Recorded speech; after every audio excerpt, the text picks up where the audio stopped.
everybody, and welcome to Let's Talk Assassin's Creed, your number one podcast for all things Assassin's Creed. Good evening, everybody, and welcome to episode 123 of Let's Talk Assassin's Creed. Last week, we had a great conversation and did a community spotlight episode all about Rue and Codextober and her cosplays and her artwork, and we had a really fantastic conversation. We are back again with another community spotlight. But this week, we are welcoming to the show a returning guest. He hasn't been on the show since the 20th of February last year, episode 67. It's been too long, but welcome back, Arshak from AC Landmarks. Hi, guys. So glad to be here. Finally, I think going back into podcasting with you guys. It's great to have you back. We've been chatting on Discord for about 3 months, saying we must get a date, we must chat, and finally the schedules have aligned. So yeah, it's great to have you back on. Yeah, you guys are very busy. Like, I think kudos to you guys for handling so many episodes and, like, you know, chatting with amazing people in the Assassin's Creed community. I just wanted to give a shout out to Rue. I loved this past Codextober. It was amazing, like having this Codextober thing over like a whole month of showing art and works from the Assassin's community. What an amazing way to celebrate being an assassin. You know? It really was. It really was. I loved it. Yep. So what's up, guys? Declan, where are we going to start? Come on, you and Arshak are old friends. Yeah. I'm the new boy here, so where do we start, mate? Well, to be honest, I want to start like normally. When we start podcasts, we do things professionally. I haven't talked to Ash for ages. I miss you, buddy. I just want to get like a cup of tea on the go and just chat with some cakes, but I've run out of cakes. So sadly, it's professional podcasting now. I don't have cakes or a cup of tea. So I have a cup of tea on my desk right now. I have blackcurrant, but I didn't make it. That's fine. We've just put a new carpet in, so I didn't want to get tea out. Well, I have coffee over here, as we posted on the behind the scenes Twitter. Oh my God, Declan! I can't believe you put those pics. If you do follow Declan on Twitter, you'll know the tweet he's talking about that he posted just before we hit record. Yeah, I think it's of Henry and his wives. Henry VIII. You know, I'm the history nerd over here. And he does actually have on the mug the ending of each wife, which of course everyone will remember is divorced, beheaded, died, divorced, or beheaded, annulled. Survived, or annulled. Yeah, indeed. Yeah. Seriously. Poor guy had to go through so many wives.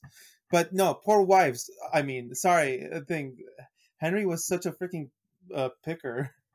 He was an idiot. He was an arsehole. Yeah. A definite asshole. Yeah. Sorry for cursing, but you cursed first. We drop the occasional curse word here. Don't worry. Okay.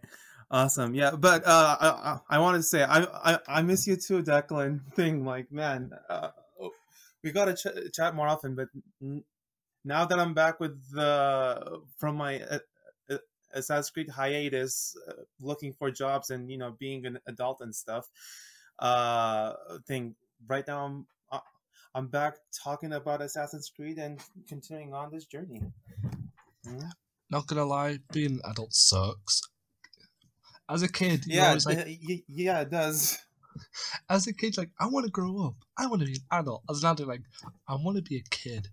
Cartoons, cereal, chocolate. No bills, no mortgages, no health complications for eating too much chocolate on a Saturday. Okay. Oh yeah, I think everyone is on you about, like, oh, so how do you make money? I'm like, oh God. You shush. I'll make money later. Yeah. So, first question then. It's question time. I really wish I had sound effects for the podcast because this would still be so cool. Yeah, I think we should have like the mastermind sound playing there. Actually, to be fair, Arshak may not know mastermind. Very long running, sort of hardcore quiz show here in the UK. Anyway, Oh, go on, nice. Declan. Question one. Let's turn on the bright light. Focus Before it you on ask, Arshak. Oh yeah, go on. before you ask, I suggest maybe like an assassin like hidden blade sound effect, like shing, and Oh my then god. we start the questions. We Have can fun definitely editing add that that in out. the edit. Yeah. Absolutely. Yeah, sure. Poor Declan. My editing would be terrible, terrible, terrible. So, my first question, and it's a weird one. Why Twitter? Like, Twitter is hell for characters. Like, I can't write a nice tweet about my thoughts on Assassin's Creed without them saying, sorry, you've written too much. So, why did you pick Twitter to do all these epic threads instead of like podcast or YouTube?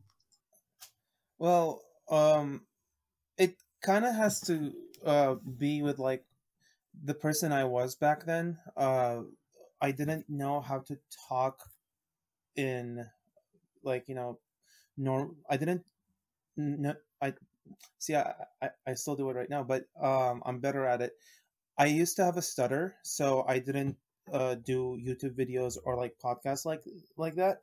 But now that I have the confidence to speak about like historical landmarks and stuff, maybe in the future I'm gonna do it. But for the time, it was during the pandemic, and I was on Twitter a lot, and then I saw people, posting threads and stuff, and I'm like, man, people be posting a lot of threads lately. Maybe I should start my own threads and having like a simple format of like giving bite-sized information in each post of the thread uh, to assassins, so they can understand like how Assassin's Creed Valhalla is going to be, like what's the world of Assassin's Creed Valhalla going to be. I mean, it started out with Valhalla. That's why I love Valhalla so much.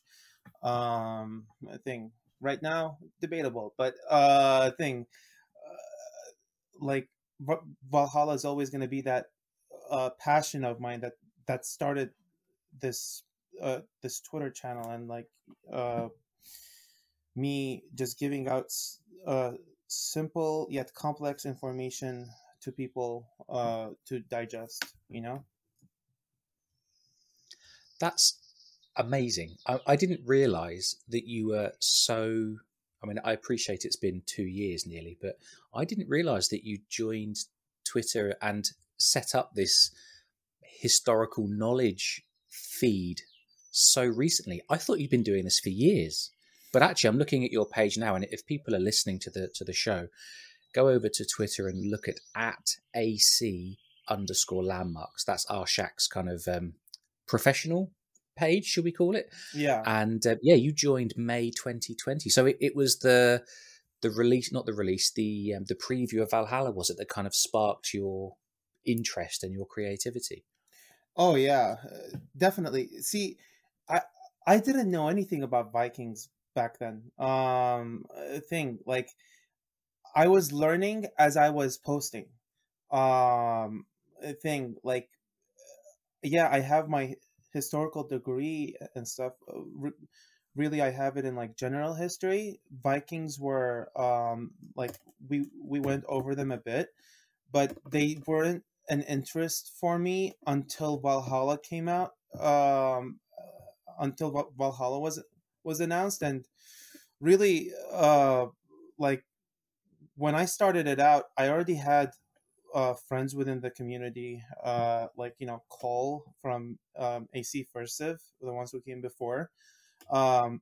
He like I owe so much to Cole. Like that guy is amazing. The way he garners communities and the way he helps out communities is really like um he should gain like a salute for it, because like he told me that if you want to be like uh, a big part of the AC community, be consistent with like the posts and stuff. And like, I was consistent, and that's all because of him. And my will. But like, I love uh, I love our friendship, and I love the way he just pushed me to do it, and I did it, which was amazing. I'm second on that. Cole is epic. I've spoke to Cole a few times.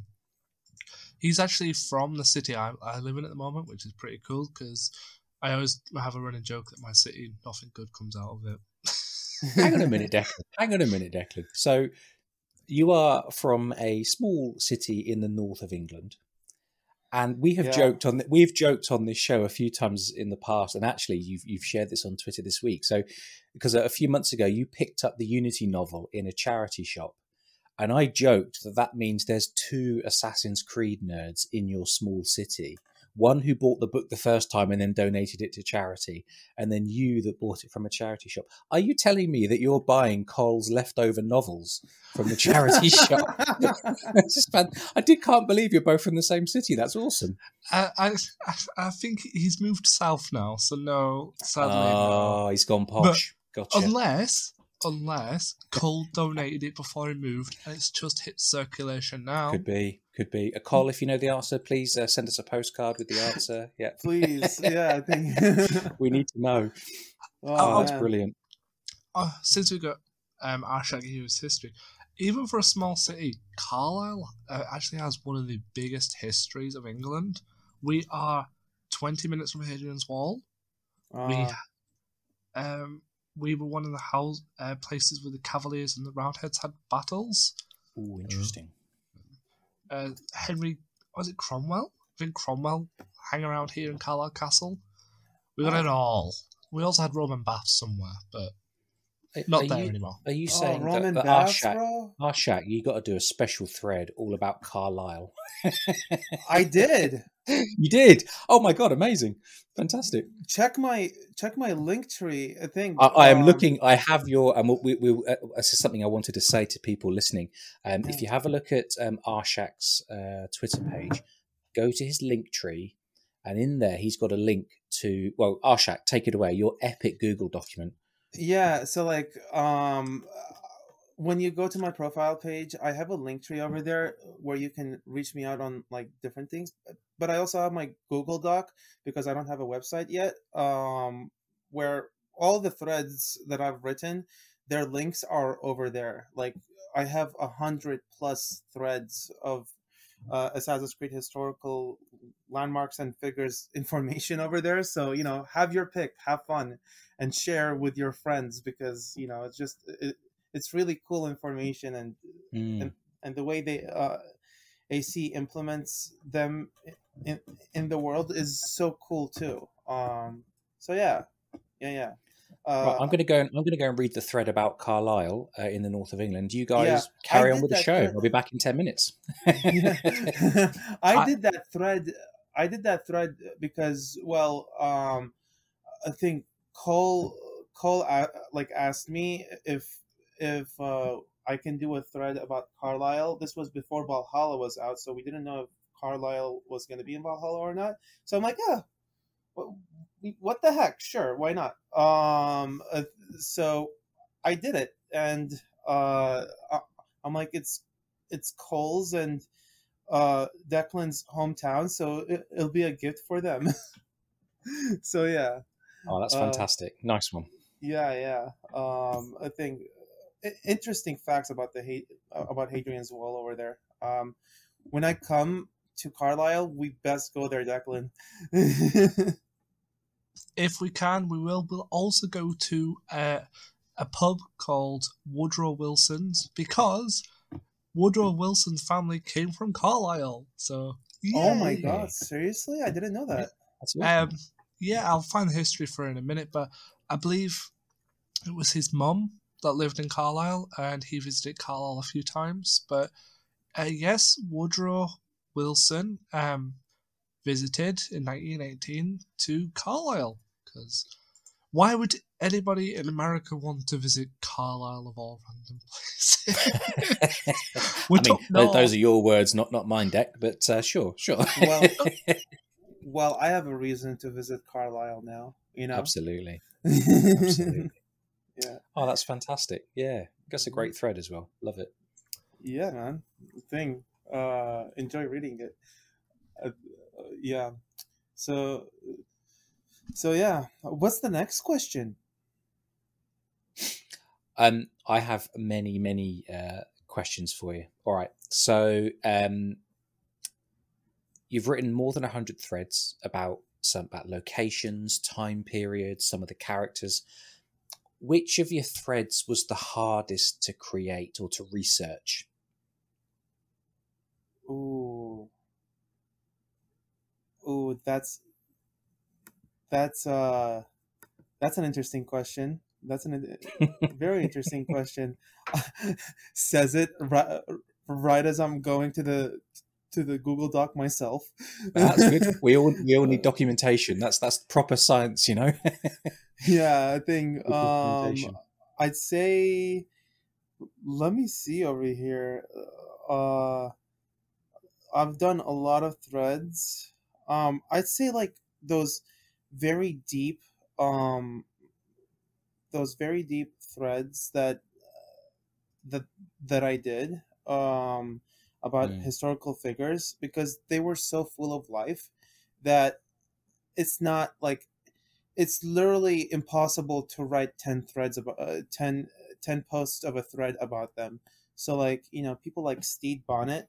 I did Steed Bonnet for Darby's birthday, which was actually not his birthday, but yeah, that's a long story. But thing like Steed Bonnet's birthday, not Steed Bonnet's birthday. Steed Bonnet's thread was one of the hardest to do, because like with pirates, I want to get their information very correct, because there's like so many stories about them, but the general history of the pirates has like the truest or like close to the truth story about them. So I was just basically having to just put the dots together and make the thread, because the way that I make the thread too is like, it's a thesis statement, and and the rest of 2 to 10 posts are like my body paragraph. So I have to pick and choose what I'm gonna say or not. So yeah, I say Steed Bonnet was hard from the historical figures, and the and what were they called? The group. God. The Mithras group, the cult of Mithras. Yeah. That was another hard thread to do, because like their information is scarce, but it was so interesting, because like that was right around the time that the cult of Mithras got revealed. So I'm like, all right, go. Start research about them. Do you know, that leads on to something I was interested in, and it is another thing I was going to ask you. So, were there some of these threads maybe you took your time to research and you maybe had a long list, and were there other threads where there was a piece of information revealed in a trailer, or maybe some concept art, and you thought, right, I need to go and research that topic today and get something out today? Were there any where you felt real time pressure to generate something quickly? Oh yeah, a thing, countless times. A thing like okay. So for example, Lincoln, the city of Lincoln. Remember that screenshot that came up with Lincoln and Kinder downfall on Twitter? I don't know if you guys remember that. I don't know. No. Basically, like, Assassin's Creed Valhalla was very close to coming out. It was like 2 months out or something, and they started to show off the cities of like Assassin's Creed Valhalla. So they had a screenshot of Lincoln. I did a thread about that. They had a screenshot of Kinder Downfall, uh, which is a waterfall. I did a thread about that too. And then after I did the thread about the Kinder Downfall, like that's when I really realized, and they were like a thing, like, oh, Londinium Amphitheater too. I did a thread about that too, and those are all like very like on the point. Man, I gotta do it. So after those threads, that's what got me permission. Like, I reached out to Assassin's Creed. I'm like, yo, I've been doing these threads. Can I play the game early so I can do more information on like what I see? And they were so kind, and they gave me time to play it before it came out. Oh, that's fantastic. Yeah, and like, it was just so cool because like those threads that I had to do on a moment's notice were the threads that kind of got the most views and the most likes and stuff. But I have like this a passion about doing threads that are not that popular, but that are of interest to me. Like anywhere from what do you call it, the like Anubis or Akhenaten and Aten. Those were not trendy, but they were so much fun to write about because it's just the way I get to go back into Assassin's Creed history and see how they actually did it is just so amazing, because they took the time and connected the dots between mythology and the technicalities of, like, doing a game, and I appreciate them for that. So that's why I do it. I want to respect gaming, and I want to respect history. So yeah, at the end of the day, it's just I do it for fun. Yeah. That was a long-winded answer. Sorry. It was perfect, buddy. Yeah. So this may not directly be, sorry, my voice is going then, related to landmarks, but you're a historian, you're a close friend.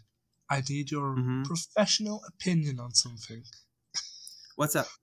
So, mythology in Valhalla. Is mythology... Declan, are we talking about myth again? Yes, I have to ask this. So this has been 9 to Go ask for it, mate. story. Go for it, mate. Is mythology technically historically accurate because pre-cultural people may not understand science? Wait, can you ask that again? So basically, I'll phrase it different so the question's a bit easier to answer. If a human finds an Isu apple of Eden, right? If they're not a pre-science race, so probably earlier than the 20th century, are they more than likely to see that as a work of gods, meaning mythology is technically historically accurate? Yeah. I mean, here is an object that is foreign to them, they don't know how it works, they don't know technology. So like surely they're gonna think, oh, this is something from the gods. I mean, you technically see that in Horizon too. Like, you know, people worship a speaking door in Horizon. That's what the Nora worship. Like, they worship a cauldron that speaks authentication and stuff. So we're like the Isu to them. So yeah, it definitely is mythology to them, you know. I'm happy now. I'm happy. Mythology is historically accurate because people don't understand Isu stuff. Yeah, and I gotta say, because this really bothers me within the community. Like, people bash mythology, like in the face of Assassin's Creed. It's like, oh, where's old Assassin's Creed and stuff? I'm like, homie, like, you know, Assassin's Creed is better because it uses mythology to explain the Isu. Like, people of the past didn't know like any other religions thing. I mean, of course, there's like Christianity and stuff, but like way before then, or even during then, people of all kinds have different mythology, different sorts of beliefs, and the world is explained through mythology, in a sort of way, because we all believe in something, you know. So if you want to connect the dots together, use mythology into real world history. See, now I've got a reason to shoehorn mythology into everything, James. Yeah. Yeah. Thing. Mythology is like the way the world kind of works. Yeah, it's passive nowadays. But back then, when people believed in something, they pursued it. There was no extensive knowledge for them. That came because, like, you know, we're very technological right now, and we have the internet, so we can connect with other people and discover more truth about the world. So yeah, that's my perception of it. So that brings me on to another point. Are we going to see any threads on Ragnarok? Just random stuff. Good question. Just random stuff. Yeah. I'm working on a thread for Surtur and Svartalheim. I haven't played the game yet. Thing. It's partly why I don't know what to talk about, but then I'm channeling that inner me 2 years ago to kind of like, dude, what do you want to talk about? Just talk about it. I mean, I did a thread about Jorvik without knowing what Jorvik was like, and I did a lot of threads about things I didn't know about, like stave churches or thing like Londonberg or something like that. I just need to get passionate about Valhalla again, really, because recently I've just viewed Valhalla as like, there's so much to do in Valhalla, and it's so overwhelming, you know. Yeah. I agree. Yeah. Before I pass on to see if James got a question, you can quote me when you do a Surtur, Fred. Quote me saying that Surtur should not be an Isu. Just quote me on that. I would die on my hill that Surtur should never be an Isu. Probably. He, uh, what I've researched about him is he's kind of been like a passive kind of figure. In the in Norse mythology, uh, where like he only kind of shows up uh, in the end of all things Norse mythology, but he does have a beginning. But what I have researched like makes him not into an Isu, but like a monster created to end the world, kind of thing. Uh, yeah, So possibly a personification of the Toba catastrophe, since the ending of Norse myth says Sutra's flaming sword will cleanse the nine realms in fire. probably. Yeah. I mean, the thing like would cleanse the nine realms of fire. Because here's the thing: Surtur kind of survives Ragnarok. So I don't know how they're gonna do that, but probably it's gonna be some Assassin's Creed fiction into I've it. just got a theory on that one. I have a theory. What's your theory? So a minute ago, Arshak, you described him as a monster. Was that right? Yeah. So do you think he was created? Well, I never really thought about it. Okay, so first of all, I'm going to say to people listening, and I've said this, I think I've said this on every episode where Declan and I and our guests have talked about Norse mythology. I don't really know anything about Norse mythology. I really should start paying attention to these podcast episodes and learning it. So there is a character we meet in the Jotunheim arc called Suttungr, I think. I actually thought that was the same person as Surtur, who we see in the trailer for Dawn of Ragnarok. And it's only in the last few days when I rewatched the deep dive trailer that I realised, no, they are different characters. Anyway, so Surtur, you said, you kind of described him as a monster, and Declan has said that in the original myth, they were sort of a what was it, a fire sword wielding person who bring the end of the nine realms. Yeah. I am wondering if this character, this person, can survive Ragnarok, then maybe they are not Isu. Maybe they are going to be presented in the game in the same way as the Minotaur and the Sphinx and the other legendary creatures that we saw in Odyssey, where they are products of the Olympos project. So sort of horrible experiments on humans to create these horrible monsters. Maybe he fits into that category of beast. Go on, Arshak. Yeah, I think that's what I was gonna say. Like, I really believe Surtur is like part of the Olympus project, created to end the Norse world. Like, more on that is kind of vague because like we don't know what Surtur is up to after Ragnarok, and what's written about Surtur is from the prose. I think I forget off the top of my head.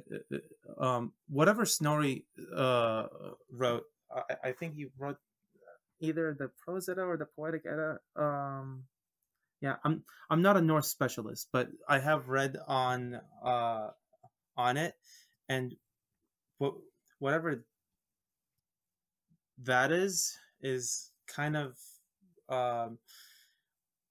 half fictitious, half real, because that's what I've read about it. Like Snorri kind of dramatized some stuff, but Valhalla seems to be getting a lot of Snorri Sturluson material into the game, so I think that is their main that is their primary source into whatever you see into Valhalla being implemented into AC Valhalla, you know. Gotcha. Are you thinking of the prose Edda? Yeah. Gotcha. The prose Gotcha. Edda. I think they're both Eddas, and I'm like, homie, I think which one did he write? like as a historian, I don't want to be caught a thing like not knowing something, because like and if I don't specialize in it, then that's okay. But yeah, it's just like it's not a cringe, but it's like a cringe to me. It's like, man, you know history. Why don't you know this? Oh, hey, look, you're in good company. We had Kate and Brianna on the show a couple of weeks ago. You know, one of them is a doctor of, was it Egyptian art, and the other is a doctoral candidate. And whilst we were chatting about all things origins and Egypt and teaching through gaming, they were using Google to check some facts, and it's absolutely fine. We all do it. Oh, that's good. Oh yeah. So, you know, Oh yeah. I think you're in Google. good company. I should check Google.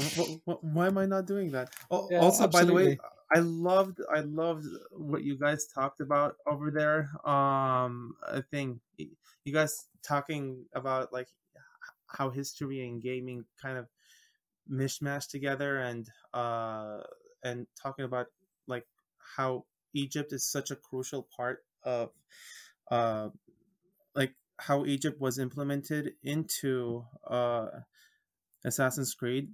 That was like top stuff. I was at work listening to it, and I was like, "Oh my god, they're talking about this! It's really cool." And then my coworkers were like, "What are you talking about?" I'm like, "Shut up! I'm listening to something."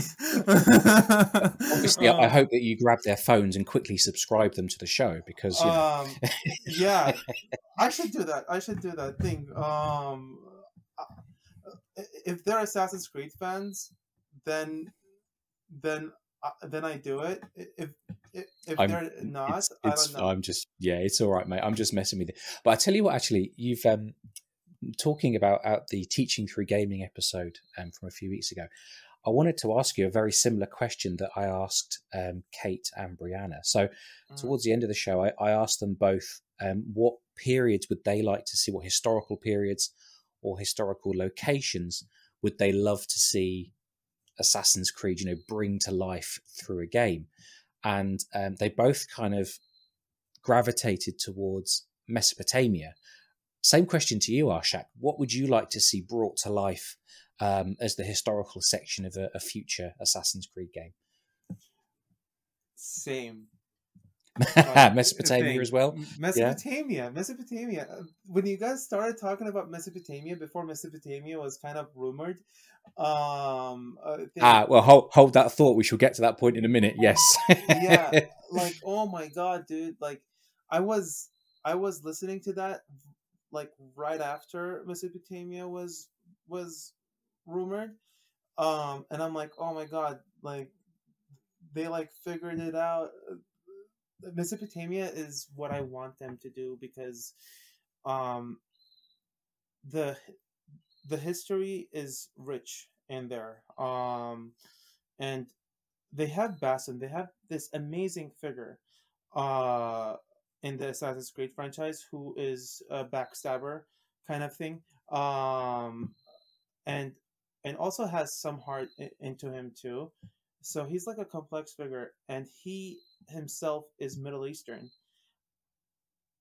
It's a no-brainer. They have to go to ancient Mesopotamia. I mean, not so ancient, because like it's the golden age of Mesopotamia when Basim is alive, and they have the House of Wisdom over there. They have the circular city over there, like city of Baghdad, which I have done threads about, by the way. Just like shameless plug, but thing I want them to do that, because now that's the only it makes sense to go to Baghdad and to explore Basim more. um, a- a- and not only that, but Mesopotamians really respected mythology too. Uh, so if Assassin's Creed is continuing on the mythology arc, then they should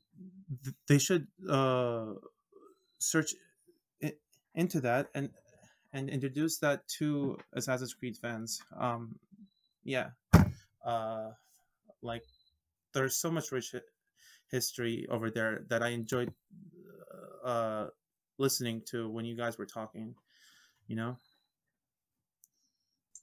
I like how Ash beats me to the mythology point I was just about to raise. But You've met your equal now, Declan.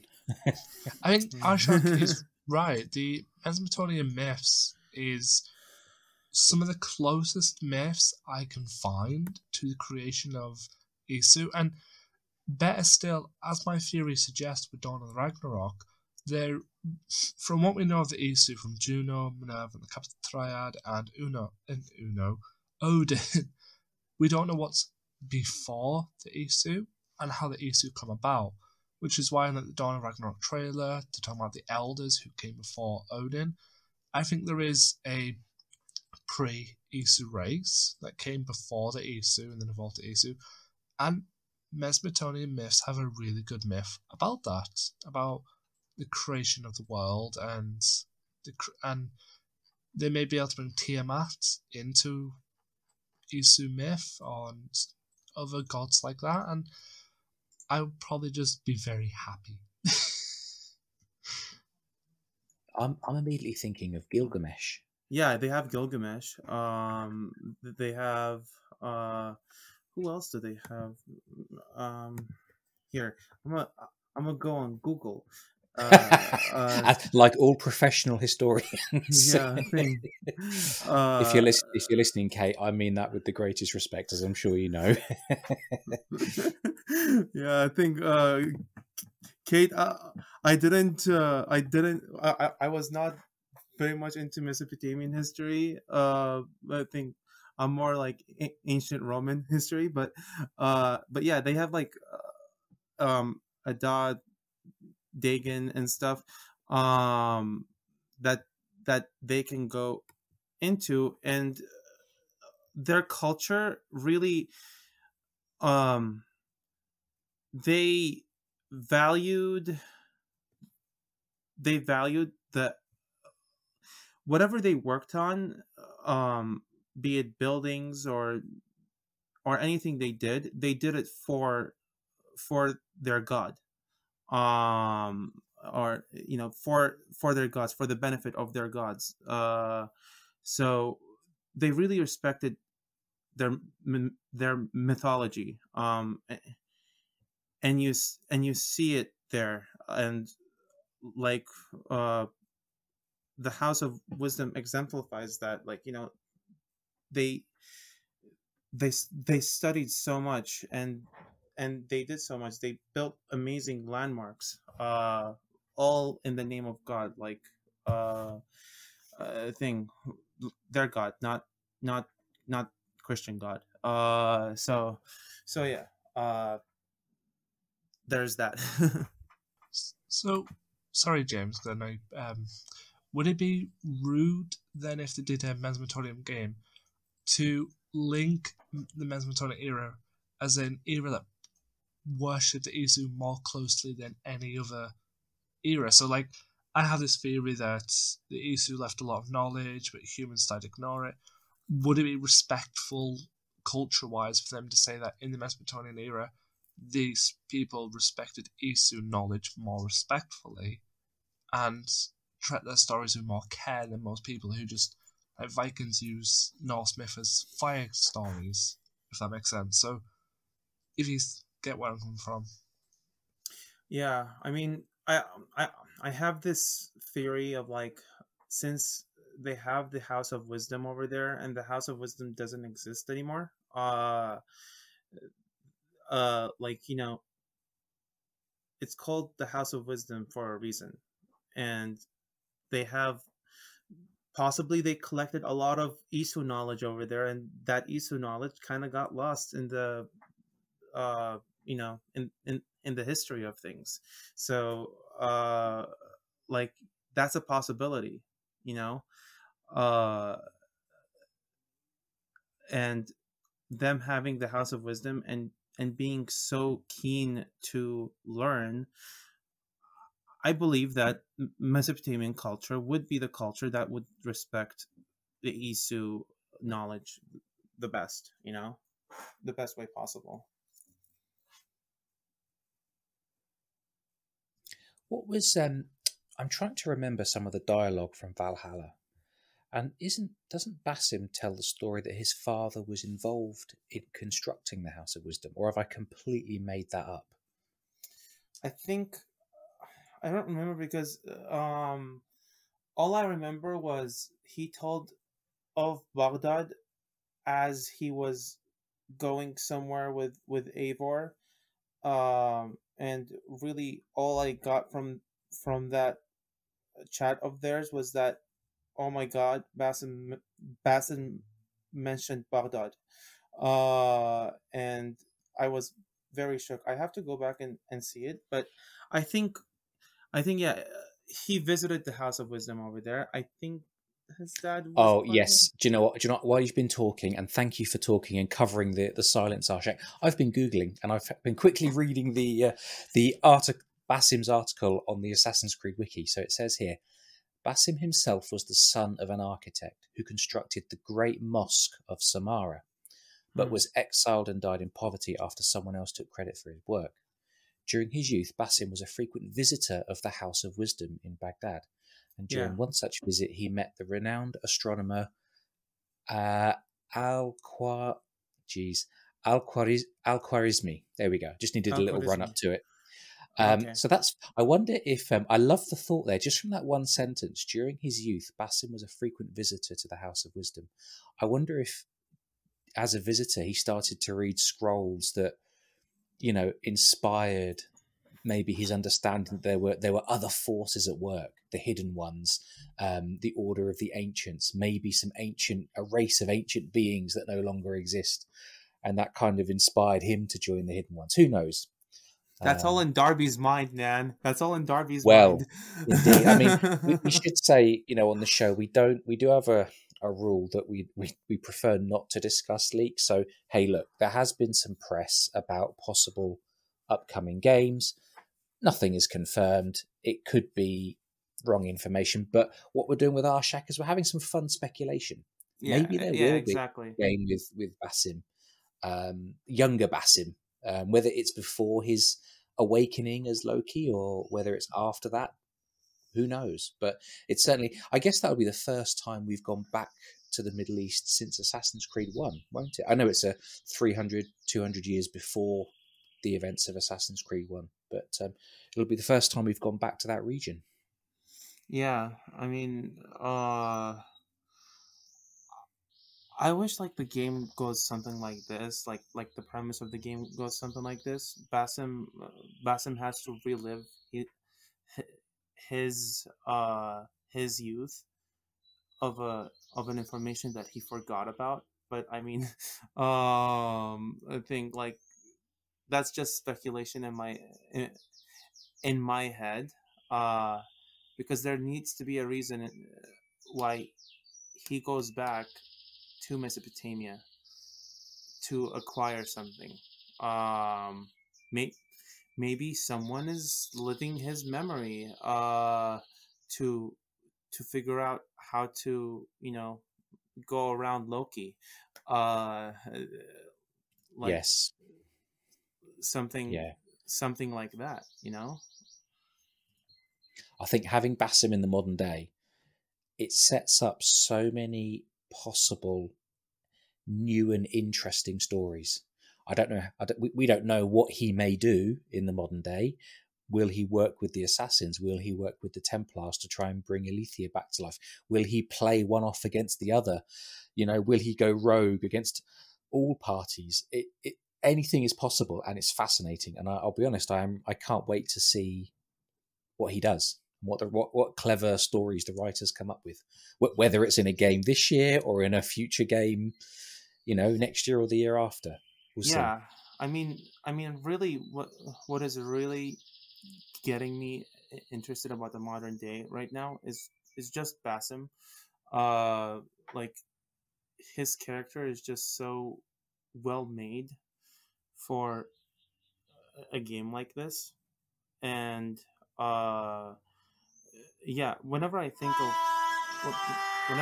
of Loki, it's I just get a picture of Tom Hiddleston in like of like Oh, of course.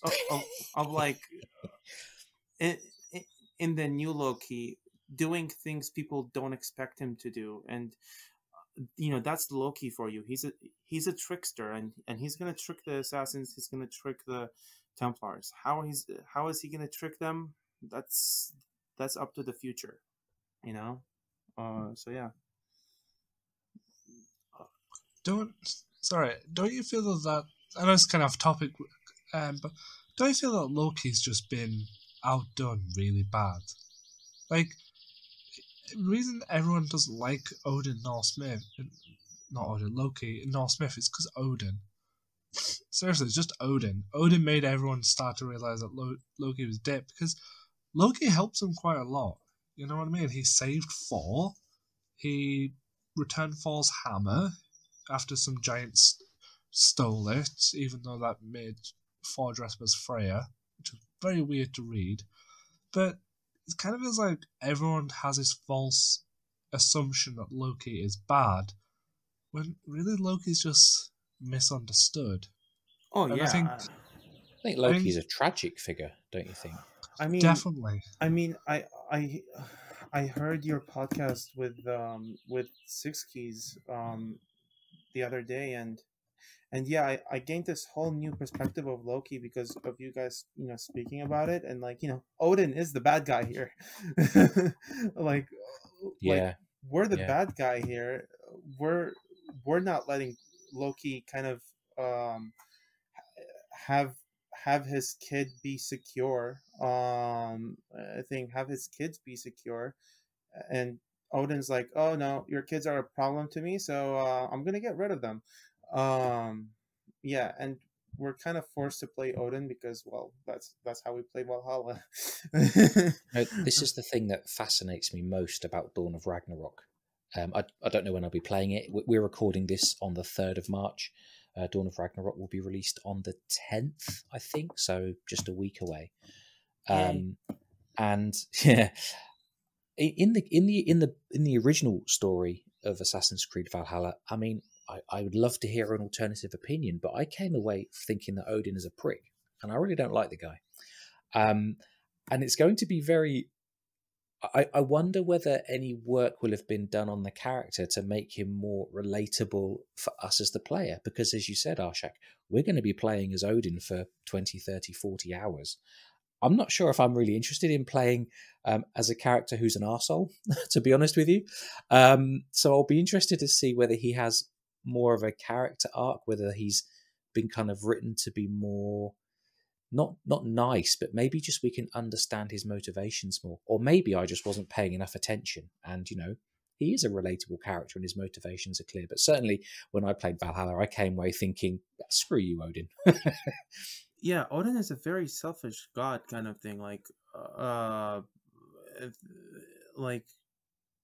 Yeah, you play Valhalla and he's like, man, I think, like, dude, I give you glory and I give you power. What else do you want?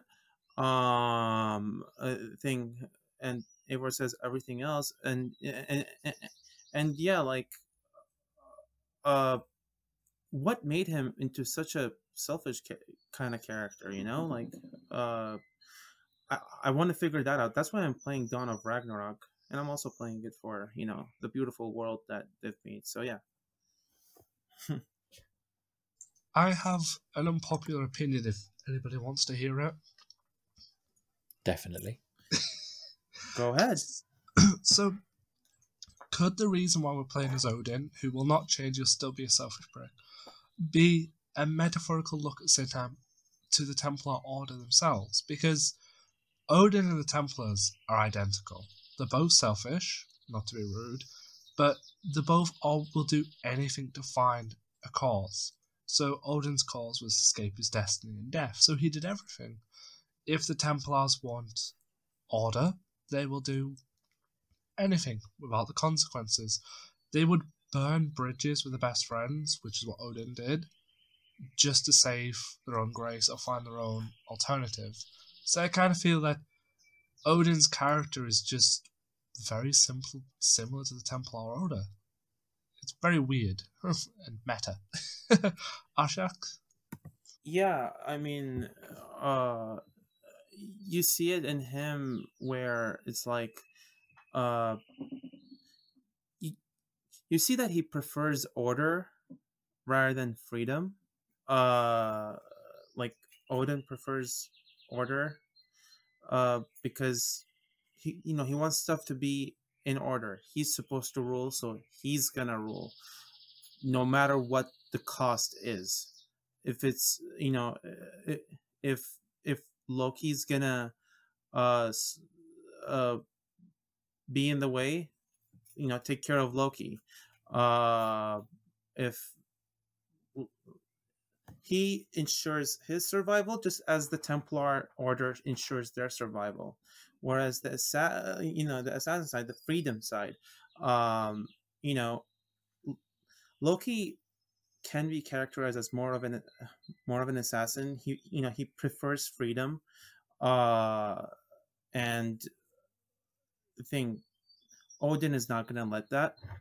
So yeah, I understand where you're coming from, Declan. So maybe that's just because I know there's a lot of talk about like Easter eggs hidden for hardcore fans to find. Maybe that's just another one, a huge metaphor that Odin and Loki are order versus chaos. Well, freedom, not chaos. That's the wrong word to say, but order versus We've freedom. had that debate before, haven't we? Yes. Order, freedom versus chaos. Yeah. It still is the same thing that Loki wants to be free, just to be left alone, to be his own person. Loki doesn't care. Loki can be anything, but people shun him for that. Where, as you're right, Norse myth, Odin's just the douchebag. It's like, nope, you do what I tell you when I tell you. So maybe the Norse myth that we see in the games is just a metaphor for the whole order versus freedom battle we've been playing for 11 years. But instead of Templars and Assassins, we're giving it through two Isus. It's a new angle and one that works better in the series than it should, in my opinion. Yeah, I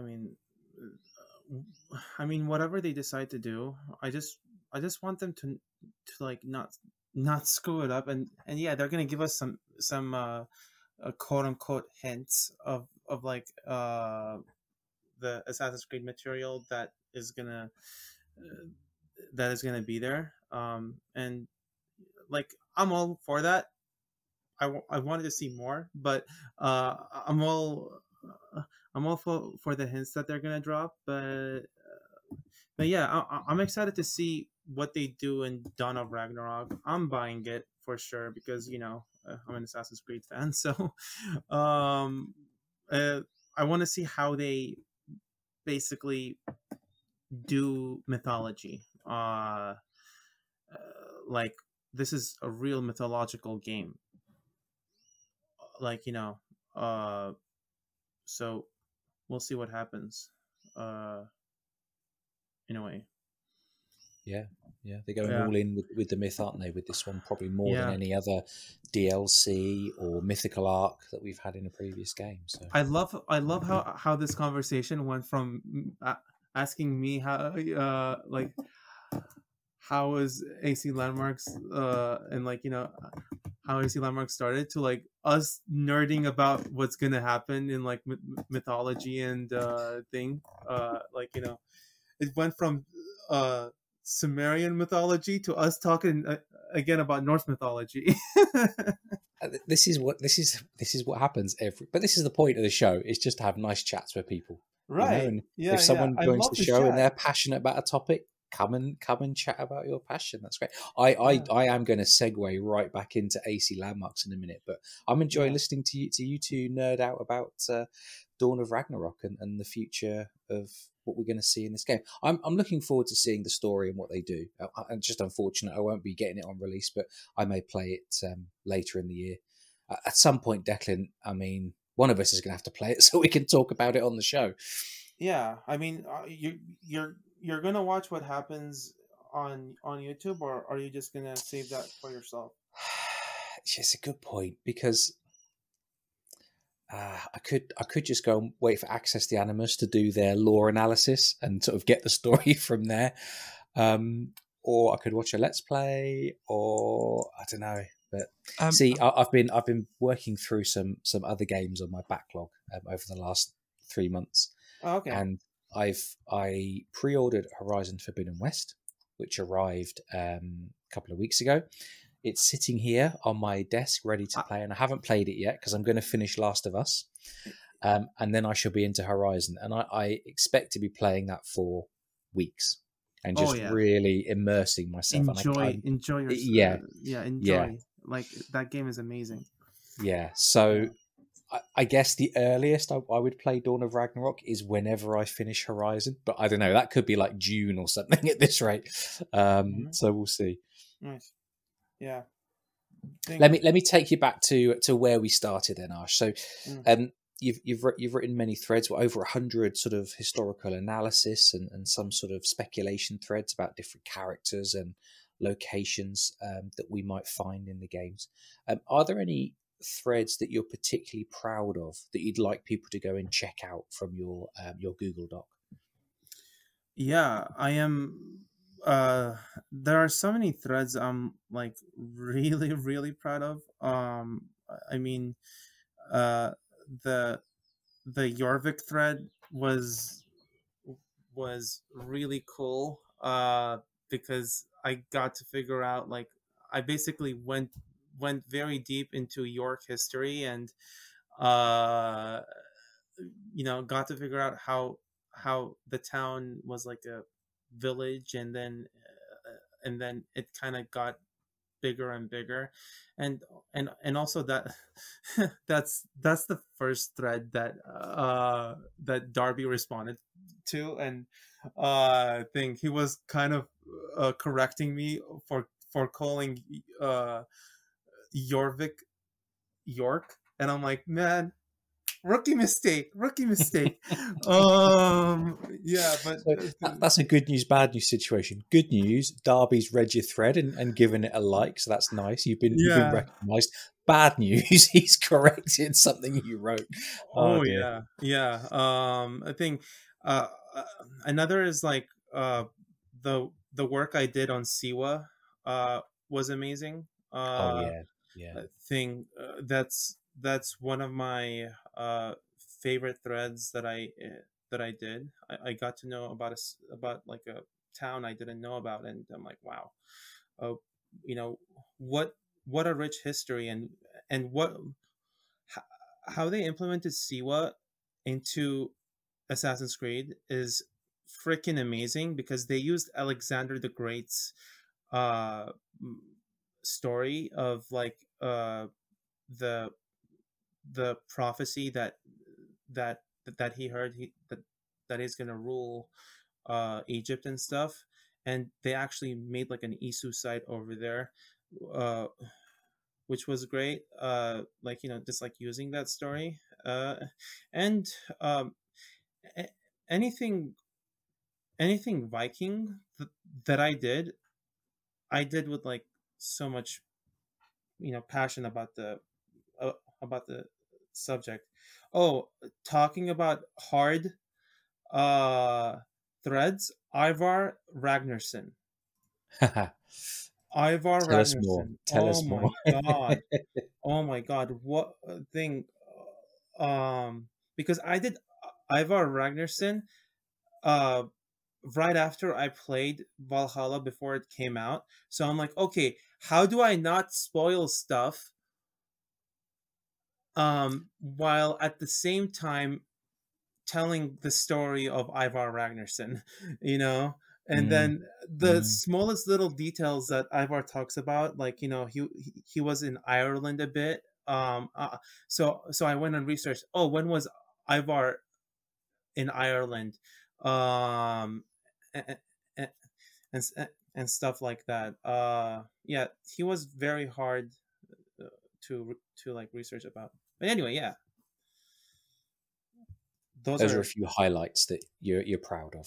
oh, those are definitely a few highlights that I was proud of. I want to ask, guys. I want to ask, what are your favorite threads of my work? You've already said one of mine, so I will say Bonnet, because I love Stede Bonnet. He's one of my absolute favourite side characters in all of these games. I definitely feel like he's kind of me. So it was a pleasure to read through that thread and pick up some of your historical facts about his life. The other one that always stuck in my mind, because, well, the way the British treated him was just horrible, was Duleep Singh, the last Maharaja who we meet in Syndicate. Yes. And that was one, I'm looking at it right on my screen right now. That was actually about a year ago. Yeah, I last did it week. I did it as a gift for Culprit thing, the founder of AC Sisterhood thing. She's amazing. Yeah, that's the least I could do, you know. Yeah, but what did you like about it? I think it's a tough period. Well, it's not a tough period of history. The British generally did whatever they needed to do to maintain their control of India. What's fascinating about and undermine him. Yeah, exactly. Yeah, you know, they. How can I put it? I mean, they're just bastards to him. He's got a tragic story, but he also had. I get the impression he quite liked his life in England. Yeah. And he's a tricky character because I don't mean character like he's fictional. I just mean his character is tricky because perhaps he should have fought more, but then what power and choice did he have? You know, you included a huge amount. I mean, it's I'm just scrolling down now. Is it 16 different tweets in the thread? You've got a huge amount of details. You've got a beautiful picture of his gravestone there in London. It's fantastic. He grew up with the Queen. He grew up with Queen Victoria, and like, you know, he was very well structured into British culture. But he had a name to also own up to, but he couldn't because of the people around him. Like, you know, like, poor guy, but like he did the best that he could. And I really appreciate Assassin's Creed for, you know, including that bit of history in there, because I mean, I didn't really know about Victorian London until Syndicate came out. That's what Assassin's Creed does. It's like, you know, it gets me interested in other histories, and yeah, it's tragic that a historian cannot be a general historian, but they can be like a specific kind of historian, because if we were a general historian, there would be a lot of information in our heads that you know, we don't know what to focus on, but we need to focus on something, you know. But Assassin's Creed allows us this freedom to kind of delve into little bits and pieces, you know. Yeah. Declan, I think you had a question. I did, but first I do want to ask you a question about favorite tweets, because this is all the reason why I kind of stalk your page, and yes, I stalk the page. Thanks, buddy. I stalk yours too. The round City of Baghdad. Now, this is actually something I didn't know was part of history. Sounds stupid, but I knew nothing about this. So, reading this, its formation, the trade, everything was like, wow, I've never heard of this in my life. And I'm privileged to have someone on Twitter who writes all these threads to give like their time and effort up to write these, so I can actually learn something interesting for once, other than music facts and random Monopoly facts. Oh yeah, dude. The thing. Of course, it's my pleasure. It's thing like it was kind of my curiosity too because before this like I knew bits and pieces about this about the city of Baghdad. I knew it was a Abbasid Caliphate structure. I didn't know any of the caliphate that existed back then, but like I'm diving deeper into Mesopotamian history right now, and I'm kind of connecting the dots because these structures existed kind of in unison to Valhalla's time period, um, and yeah, it's crazy to draw in similarities, and and it's also cool to know a little bit more about my culture because I'm originally from Iraq. I think I was. Oh, damn! I didn't know, Arshak. So hence the rumors of possibly a game in Baghdad are really meaningful for you. Yeah, it is. It is very much meaningful to me. Like it's going back into a civilization that kind of started modern knowledge, and it yeah, to see Iraq would be a really really cool thing. We won't see it in like a thing similarity kind of situation because that was in Iraq way back. It was a peaceful country. It was not a war torn country. Uh, so yeah, to see a peaceful Iraq is everything that I ask for. Yeah, yeah, Yeah. understood. Mm-hmm. Yeah, but I'm glad you enjoyed it, man. I had re- a really fun time researching about that history and also collaborating with Gunnar to draw up an thing like an Assassin's Creed inspired uh, version of the city of Baghdad. Yeah, I love the helix rifts that he included in the artwork there Yeah, that surrounding was the my edge of the suggestion. city. Oh, that's he's a very talented artist. I Yeah. can't remember his full name at the moment, but yeah, he's a very talented artist who creates all kinds of artworks and sort of sometimes more like speculative artworks as well, inspired by Assassin's Creed. So well worth a follow. Yeah, yeah. His name is Gunnar Boluk Bassi. I think That's it. Yes. he's Yes. at Boluk Bassi, BOLUKBASI Gunnar, which is GUNER. Like he is so talented, and I really suggest you guys follow him. Yeah, he's headed places. Absolutely. Yeah. Absolutely. Mm-hmm. Yeah. But yeah. So, so what was your question, Declan? So I do have one last question before we wrap up, unless James has another one. My question would be, where next for landmarks? Where next? All right. Yeah. So where next for landmarks?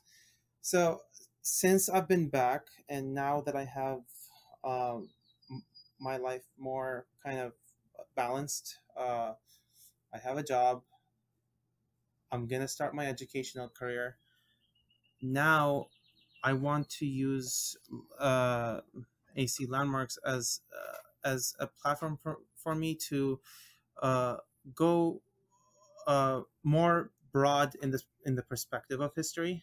I like I really enjoy Assassin's Creed, and Assassin's Creed will always be an identity of landmarks.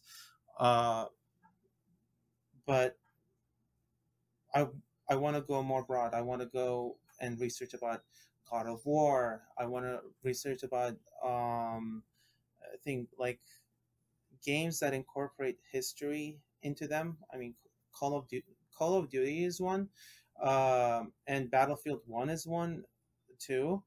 Uh, but yeah, like I kind of want to open up the horizon, and now I'm thinking should I do a podcast where I talk about them?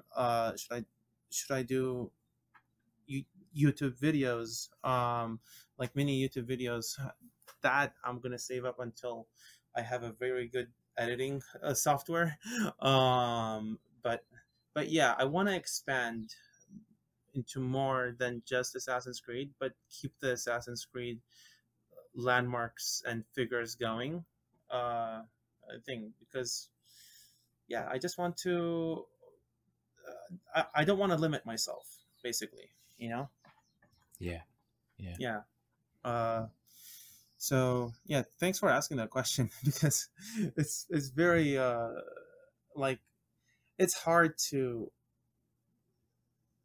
You're used to something for so long, and to get out of your comfort zone is a challenge, but it's a challenge that I want to do. Uh, instead of just staying on on the same thing,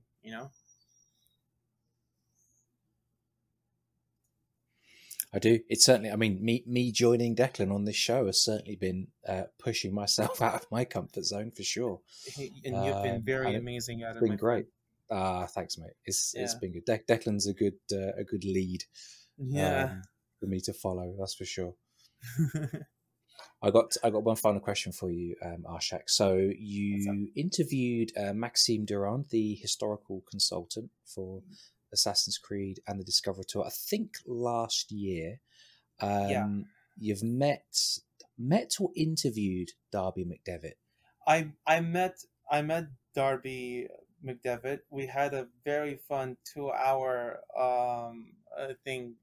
talk where we basically talked about Assassin's Creed. That talk is between me and him, but Ooh, that sounds mysterious. I love it. No, the thing, it was a fun conversation over some baklava and Mediterranean food. It was really, really cool. And just getting to meet him, and we actually sat in a garden right by Ubisoft, and basically I'm like, Darby, all that's left to have over here is a fire pit. It's like a bonfire, and we have the perfect scene. I love it. Yeah. But what was your question? I was going to ask, is there anyone else from the franchise, game directors, narrative directors, writers, any other people from the creative teams that create these games that you would like to meet? Yeah, I mean,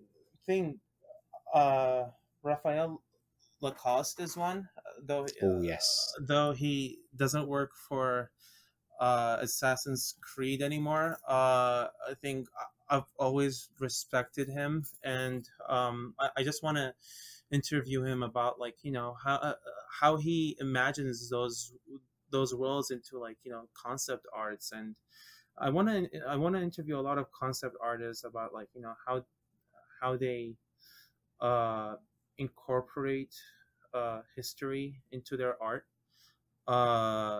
because it's very intriguing, and Maxime too. I want to interview Maxime endlessly, because that guy is just in charge of so many cool things about history that is going on in Assassin's Creed thing. I really appreciate him talking to me and guiding me and stuff through it all. Yeah, it was a fun time. But yeah, concept artists is who I want to talk to, and also since talking about broader, about thinking broader, I mean, think of God of War. I would love to have a chat with Cory Barlog, you know, because he's writing Ragnarok, and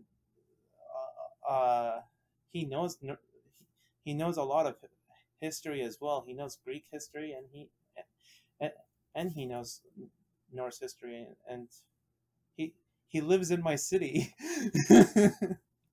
It's perfect. It's going to happen. Yeah, I had to travel. I had to travel so many miles apart to like, you know, meet with Darby, where Cory Barlog is literally maybe like 30 minutes away from me. Somewhere. So yeah, with LA traffic, 1 hour. But yeah. Yeah. Have you guys been to Los Angeles? I haven't. No, the furthest American state I've been to is Florida. That's about it. Oh, the worst. Nice. It was sunny. I was 7, but no, I don't go abroad. If I want to go, my dream holidays are more historical than tourism. I want to go to places like Machu Picchu, Great Wall of China, Giza, places like that. And this is why I want to leave Los Angeles. There's like, there is history here. It's just not epic history, you know. It's not epic history. Epic history is whatever you guys are at. You'd be welcome in the UK anytime. Yeah. Come to Carlisle. Look, we've had Woodrow Wilson's mum and the Reverend Thomas Woodrow preached in Carlisle for 15 years before he moved to America. So American history is born in Carlisle. We have a castle in Carlisle. We are 20 minutes from Hadrian's Wall in Carlisle. Wow. We have a museum that talks about our history in Carlisle. Oh, wow. Dude, and you guys have Hadrian's Wall too, which is amazing. It's perfect. The only thing I'll say, Carlisle is very far north. You might want to pack a raincoat.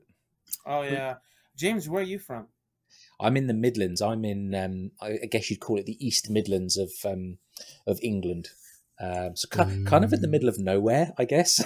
It's kind of hard to explain, but yeah, does it have a really country? Near any, like the a town? county, the county. I suppose that I'm actually not so far from Ravensthorpe.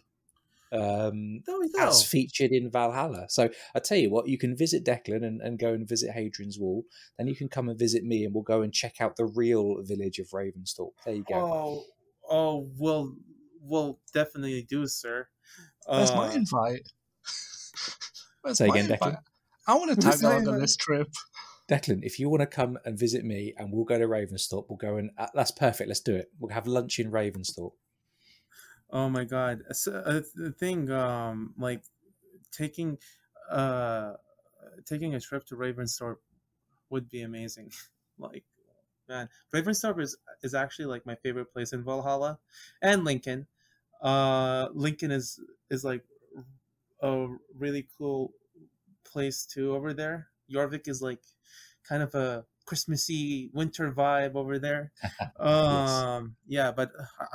I'd love to visit the UK thing. Like, I'd love to go to Buckingham Palace and, like, you know, everywhere over there. Hopefully soon. We could do that. We could visit the Valhalla locations, like you said, Lincoln, York, Carlisle. Very important place that you visit Carlisle, Ravensthorpe, and then we could do like a Syndicate themed London trip. You know, visit all the locations from Syndicate. We'll need to get Louise. We can't do anything Syndicate without Louise. But Louise is definitely joining us on this trip. We'll go. Absolutely. We'll go pick her up, and I think she lives around like Tamworth or something. Is it called Tamworth or something like that, right? There is a town called Tamworth. I know she's like me. She's in the Midlands, although I don't know exactly where. But yeah. Like Tamworth was in Valhalla too. So yeah, that's how I know. She's like, oh, I live around there. I'm like, dude, you can go visit Assassin's Creed landmarks and I can't. Yeah, thing. All right. Let us know when your tickets are booked, my friend, and we'll see you at the airport. Oh yeah, definitely will do. And whenever you guys think, I mean, if you guys become star players, and there's an E3 happening right over here, then you guys have a chance to come to LA, and you guys are more than welcome to stay over. Oh, that would be fantastic. I went to LA when I was 8 or 9 years old. It was a Yeah, long time ago. And we did all the touristy things like Hollywood. Disneyland, Hollywood, Universal Studios. We went down to San Diego. That was I mean, I was very young. I don't really have any memories of it, but that was a good holiday. I There was an lived in San earthquake. I Diego. remember there was an earthquake. Oh yeah, I think I know which earthquake you're talking about. There was like one or two big earthquakes over here. That happened. I mean, if you Mm, were young, then that makes sense. Thing yes, like yes. maybe it was that earthquake, but but yeah. Anyway, like L.A. welcomes you. Glad to hear it, my friend. Glad to hear it. Mm-hmm.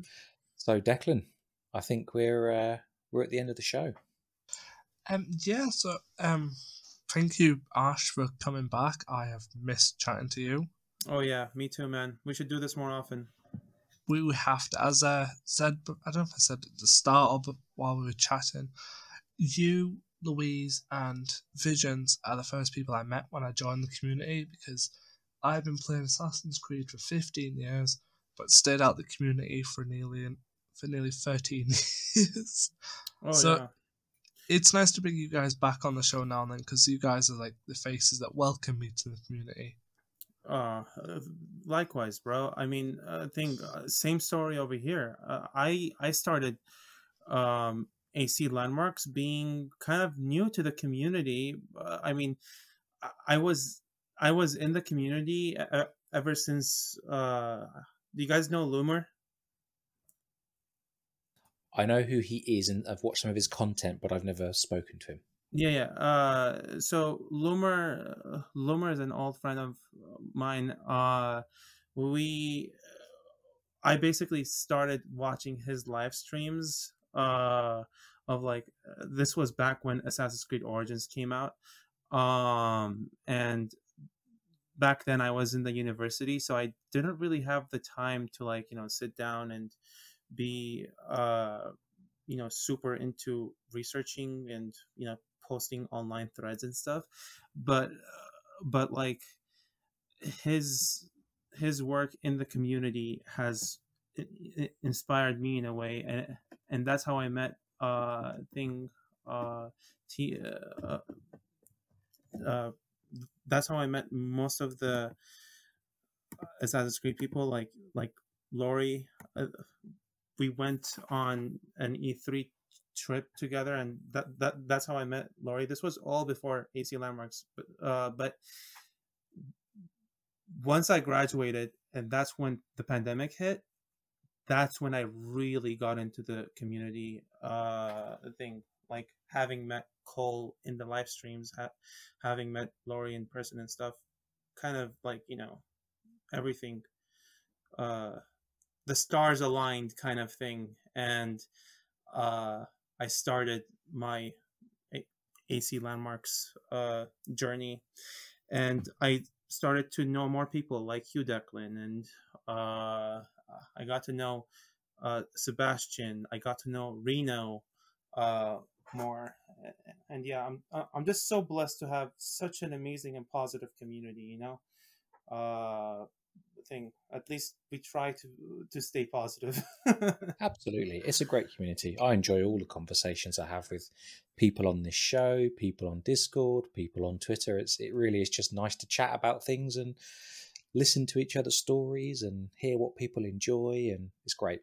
It's great. Yeah, it is great, and I can't wait to